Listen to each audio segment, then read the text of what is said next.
Hello? Hey, excuse me, could you move, please? I have to film. Hey? Okay, fine. I guess I'm stuck here until I die.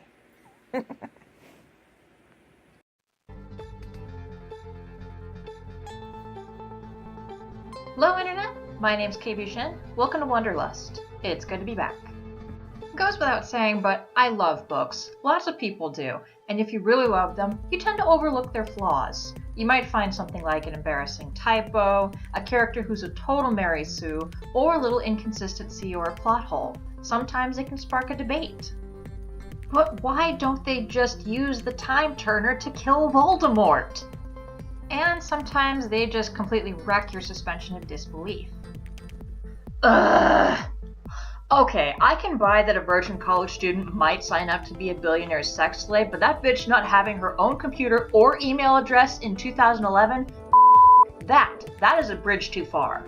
One could argue that these flaws in books are just a drop in quality control. But authors are people, and editors are people, and people making mistakes in publication is certainly nothing new, and I've got a few stories to tell. You've had at least 50 years to read some of these books, but just the same. Spoilers. So here are 5 classic books with big plot holes. Number 1. Mark Twain's The Adventures of Huckleberry Finn. Twain's story of a young boy and runaway slave on a quest for freedom has been called the first American novel. It explores a deep conflict between doing what's right and what's easy, and its harsh parody of antebellum life has gotten it regularly banned from American libraries since 1885.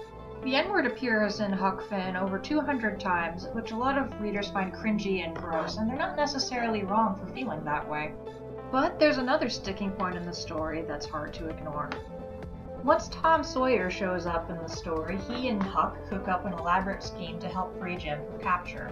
It has a lot of working parts, chiefly involving Tom pretending to be Huck and Huck pretending to be Tom.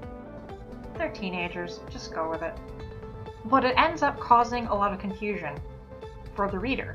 Once Tom shows up, Huck seems less concerned about helping Jim get to freedom. It becomes all about the bromance with Tom and about the ridiculous scheme. Speaking of which, it turned out to be completely unnecessary because the woman who originally owned Jim freed him in her will. But what's really up is that Tom already knew this and just chose not to tell anybody.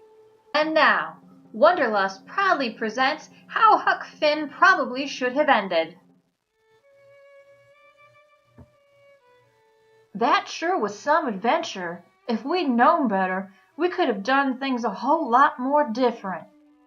Yeah, I knew the whole time. What? Why didn't you say anything? Because if I had, then we couldn't have done our heroic rescue mission. The rescue that was completely unnecessary. Right? Because I was already freed. Uh-huh. Dude, we got chased by dogs. And white men with guns. Yeah. They shot you in the leg. That was cool, huh? I got arrested. Again. Yep. All in a day's work.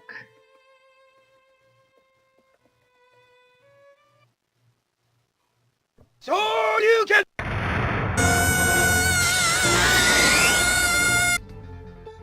Number 2. Mary Shelley's Frankenstein, or The Modern Prometheus. Shelley was just 18 years old when she first started writing Frankenstein. She essentially invented the sci-fi genre. Damn, when I was 18, I was getting drunk and playing flag football. Frankenstein is the gothic tale of an ambitious scientist who creates life by assembling a man from dead body parts.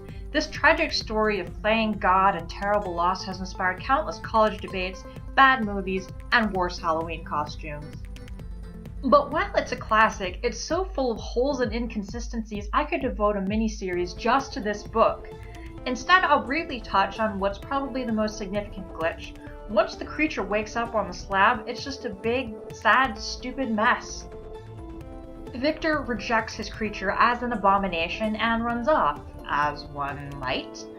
But when he brings his buddy Henry back to the lab to take a look at what he made, the creature has run off.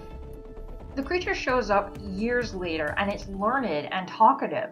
It makes a reference to Milton's Paradise Lost, which is something most living people only do to sound smart. But there's so much that we don't know. How did the creature go from birth to having the fine motor control to run away? Who taught it to read? How to talk? What's more, how did it manage to stay hidden for years without being captured?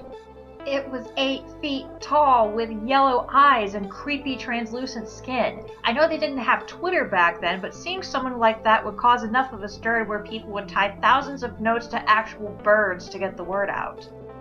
Number 3. Raymond Chandler's The Big Sleep. The Big Sleep is the story of Philip Marlowe, a hard-boiled detective hired to investigate a blackmailing scheme against Carmen Sternwood, the wild daughter of an aging general.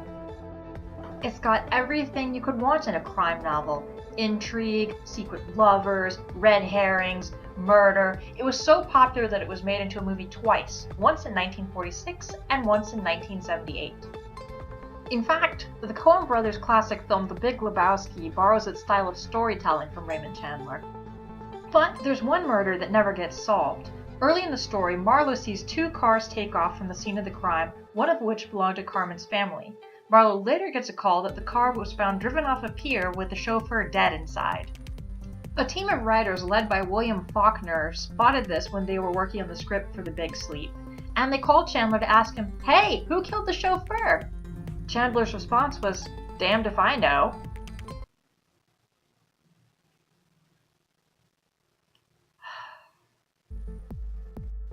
Number 4. H.G. Wells' The Time Machine. Pretty much every modern story about time travel was inspired by this novel. It's a story that's been told so many times you feel like you already know it. An eccentric inventor travels to a far distant future where nothing is what he expected to find. I spent a lot of time doing research for this video trying to find plot holes that didn't relate to movies or to Harry Potter, and I came across this anonymous critique. They have a time machine, but only candlelight and no automobiles. Especially no automobiles. You'd think they would have spatial travel mastered first, but no, somehow someone mastered time travel first. Well, the book speculates that once people rely too much on technology, they become complacent and stop growing emotionally and mentally. I'd be skeptical of anyone who signs their post with a quote from Mike Tyson, normally, but Mal12345 raises an interesting point. And I'm just big enough of a nerd to see if history gives weight to his argument. I mean, I'm guessing it was a guy. I don't want to assume gender. The Time Machine was first published in 1895. The protagonist, known only as the Time Traveler, lives in a town called Richmond, which is a borough of Greater London. London started getting public electricity in 1891. The first modern automobile was arguably the Benz patent motor car, which became available in 1885. The time traveler could have owned such a vehicle, if not, say, a Peugeot Type 2 or a Ford quadricycle, or hell, even a Roper steamer. It wouldn't have been unreasonable for the time traveler to own an automobile and a home with electricity, especially a guy who can do time travel as a parlor trick for weekly dinner guests. I mean, one of the cornerstones of science fiction is look at my shiny tech. Maybe a guy who's mastered time travel wouldn't really feel the need to own some shiny tech because it's just going to become obsolete anyway. But a motor car sure would have come in handy when he was being chased by Morlocks. You mean to tell me that Wells, the man who wrote War of the Worlds, couldn't just something? But maybe in this case, it's not so much about the tech as it is about the journey. But that's an argument for another scholar. Number 5. E.M. Forster's A Room with a View.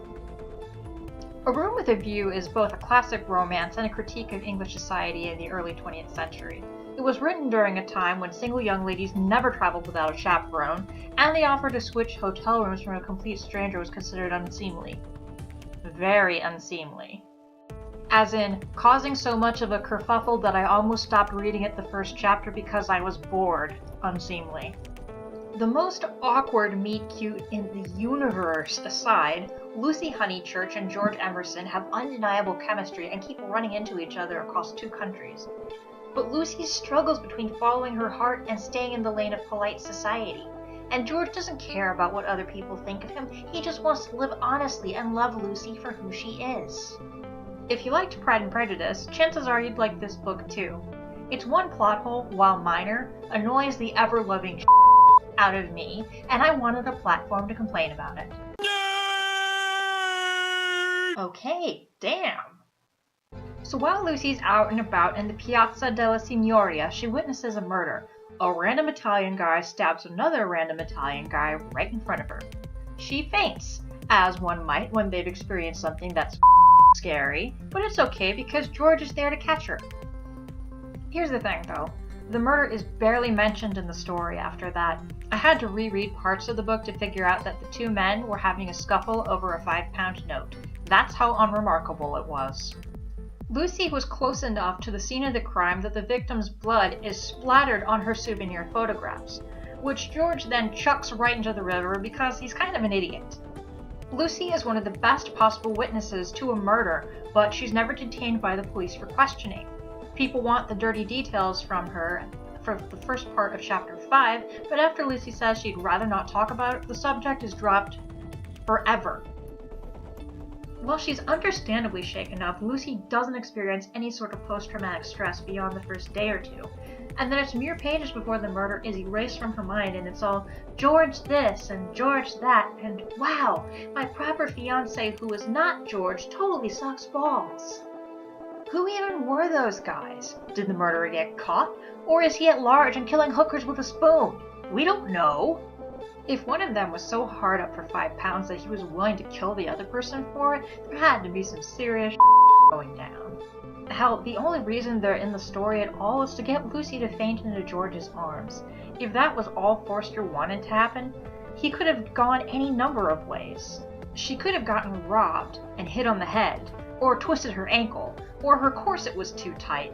Even the shock of seeing nude statues or someone just saying the word ass could have gotten a country girl like Lucy to faint. No fictional Italians would have to die, and it wouldn't leave a plot hole that nerds like me would drive a truck through.